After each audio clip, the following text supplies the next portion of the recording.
let's just put this guy together. Oh god, okay, this is not good, but here we go. That looks probably not as bad as some other. All right, I think I spent most of my time talking to you and not focusing on the build. This week's guest has worked for our mate Brickman, has been a master builder at Legoland Discovery Centre, and is well known for his giant Pokémon MOCs. Welcome, Dave Holder. Thank you. Now, I've got quite a challenge for you today. Because you're quite the master builder, our friends at the Lego Certified Stores let me raid their pick-a-brick wall. So I've got a challenge for you today. Using a pick-a-brick cup, you have to build a Pokémon. Cool, okay, yeah. It can be an existing Pokemon, or you can create your own Dave-a-chew. Dave-a-chew, yep, could happen. Yeah, that's a good challenge. So, without me getting them too all over the place, this is your brick selection. Cool. You'll have 10 minutes, and your time starts now. Now, okay, cool, great. All right, let's have a look. So I guess I should probably talk through my thought process as I'm doing this. So usually when I'm going to do a build of this style, have a look at the pieces there and kind of see what jumps out. So we've got quite a bit of green. So maybe the model we're going to be making is going to be green. Because as a bit of a tip to myself, try and keep the color palette to usually 2 or 3 different colors as a building tip. So because we've got a lot of green, that might be a good place to start. There's also a bit of red. I tried being nice and getting some colorful snot pieces for you that would kind of help create that base. So I'm glad that you picked green. So get started, and I'll start with my questions. I always like to start with asking everyone, what toys outside of Lego did you grow up with?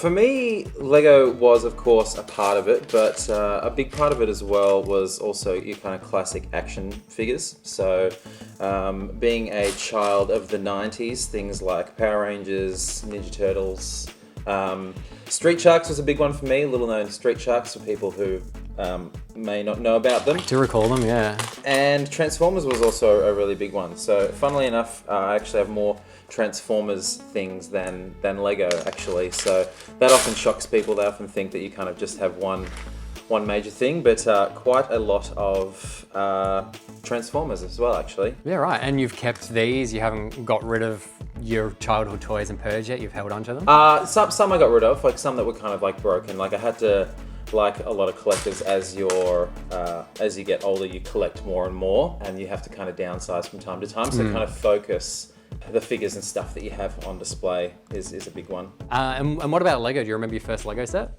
There was kind of like a few blurry early memories of kind of first Lego sets, but one of the first Lego sets that I'm pretty certain was my like first one for Christmas was like a Lego Technic set, which was like a little drag racer set, which got lost into oblivion like most childhood sets, but I found it at a swap meet recently. Yep, fresh in box or no, used? just complete with instructions. So picked that up. So that's really cool to like have now still. Yeah. Just like a little version of the very first kind of set that I remember having. But I didn't have a huge amount of Lego as a kid because I had a lot of younger siblings. Yeah. And they didn't want to have that risk of having your Lego eaten. But a thing that I do remember about my very first Lego set was I was looking for a particular piece, and my sister, who was quite young, had actually eaten it. Oh my gosh. Hence the reason why my parents didn't want it. So I had to wait about 24 hours to get that piece back? Yeah, but I did get back. It was like a little like 8-tooth gear or something like that, so the engine wouldn't spin without it.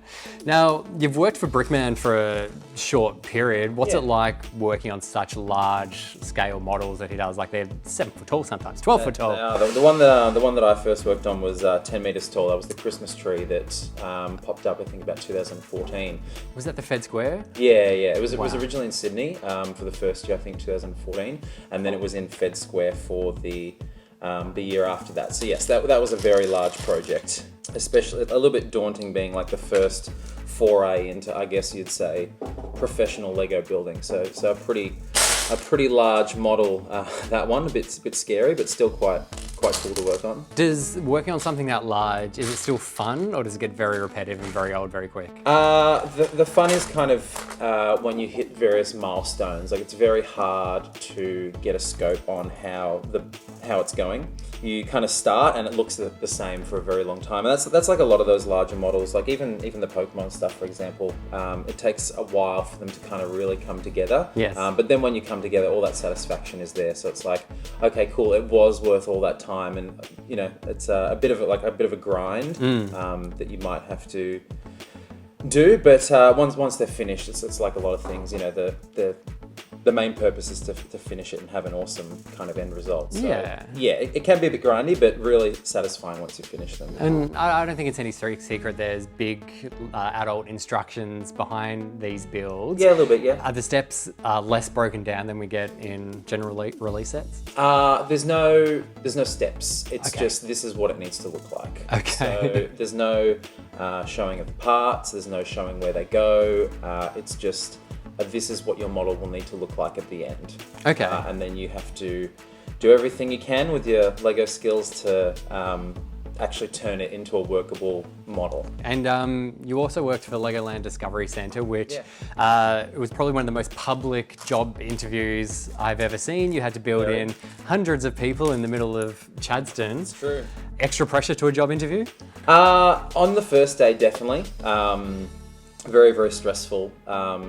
Because just having so many people not only watching but a lot on the line as well. Like I think for me, I wasn't doing that competition lightly. It was kind of like, I'm here because I want to win, which is fair. You know, you got to try and do your best with those types of things. So I think I went in with the mindset of I really did want to make an impact on that particular competition, but at the same time, I wasn't going to be disappointed if I didn't win it because there was so many talented people there. Yeah, first day very stressful because you're building essentially against 100 other people, and then the next day was not nearly as stressful. So the finale wasn't actually stressful at all because everyone that was there deserved to be there. So it was kind of like whoever wins the job deserves it. So, but it's when you have the bigger numbers of people, that's when it's a bit more daunting. Because like, well, I don't want to get knocked out first round. Yeah. But when I got to the last down the final, everyone who was there deserved to be there. So it was a lot less stressful. And prior to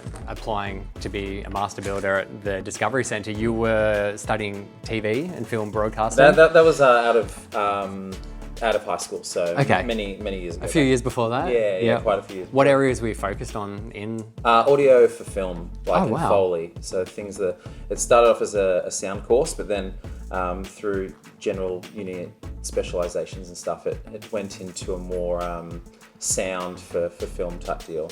You work behind the scenes on Lego Masters, which we can't talk too much about. There's a lot of secrecy around production, but is it nice kind of breaking into that industry of two things that you're clearly very passionate about? Yeah, it was a really, really great opportunity. So when that kind of came up, it really made sense as a next career path, because even though Legoland was like that dream job, you can only be in a dream job for so long before you need to kind of stretch your wings a little bit, I guess, and move on to the next thing. So yeah, that was a really really good timing for me, and it's been great so far. And you get to meet some pretty cool people. I obviously work with Hamish and Brickman on the regular, but just being around that environment, who else have you met? Any fun stories? It's mainly TV, just TV people. Been lots of like lifestyle shows, so like Totally Wild and Postcards and the block for a little bit. So lots of kind of like Australian TV, reality TV style stuff. You built the gnome trophy for the block, I saw? I did, yes, I did that. So I do lots of jobs like that, like smaller kind of commission things. Thankfully, often when Brickman doesn't have time to do them, he'll send some work my way to get stuff done, And you're really well known now for making these giant Pokemon sculptures. What's the fascination with Pokemon? I guess for me, Pokemon, I started playing that back in the 90s. Was there for the very first kind of like iterations of Pokemon when it kind of popped out as the anime, and also on TV screens, and the games kind of exploded into, Pokemon madness. Same as well with Pokemon cards, so it was kind of there for the beginning of it all as a kid. But yeah, I guess in terms of the Pokemon, it wasn't really something I had seen done before. Like there's plenty of smaller MOCs. Like I think one of the biggest areas that was missing when it comes to Lego MOCs is that life-size component. Most people kind of really focus around minifigs. And I guess for me, getting the introduction of the industry through working with Brickman and going really big, it's kind of like, well, I've gone big and done like 10 meter tall Christmas trees and things like that, to then go back down to just, you know, regular size models probably wasn't enough for me. So I knew that not new, but hadn't really seen many people do these life-size models before. How many have you done in total? What are you up to? Maybe 10. Oh, wow. 10 models, yeah. So it's grown bigger and bigger.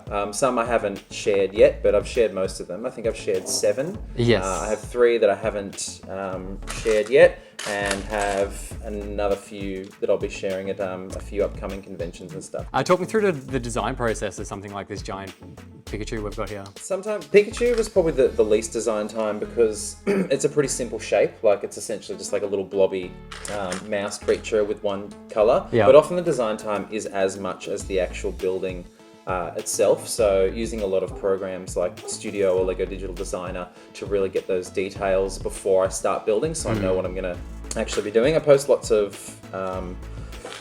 the like work in progress shots and stuff on my Instagram and things like that, for people to kind of have a look at the process and talk through them a little bit, I guess. But yeah, it's not a short process for anyone that thinks they just kind of throw it together. Yeah, no, it's a lot. It's quite a long process of development and testing, and sometimes I'll build things and it's just simply not working. Like originally my Squirtle that I've just kind of finished, that was originally meant to have been done 2 years ago, but I just didn't have the skills to be able to pull it off. And a lot of it is, you know, you'd be rating the pick brick wall for some of those bright colors that Pokemons have, but then you've also got Bricklink. What are your secrets behind such bulk orders? Mainly overseas is probably the best place to go. The Australian Lego market, especially after COVID, has been pretty much cleaned out. Right. So if you're an Australian Lego fan, unfortunately Bricklink is not going to do you too many favors right now. You just need to be patient and go from overseas is probably my recommendation. I'm going to give you a 10-second warning. Oh, that's fine. Yep. Let's just put this guy together. Oh god. Okay, this is not good, but here we go. That looks probably not as bad as some other ones. Talk us through your little guy here. What have you built? What's his special powers? All right. I think I spent most of my time talking to you and not focusing on the build. But, that's the trick of the game. Yes. I think what we have here is probably a fire dragon type Pokemon, not too indifferent to maybe Charizard, but this one is maybe originally, I'm going to say it was originally like a water Pokemon, and then as it evolves, it becomes fire and flying. So it got some wings, it has like the face there, some almost little horns. Have you got any smart part usage you're proud of?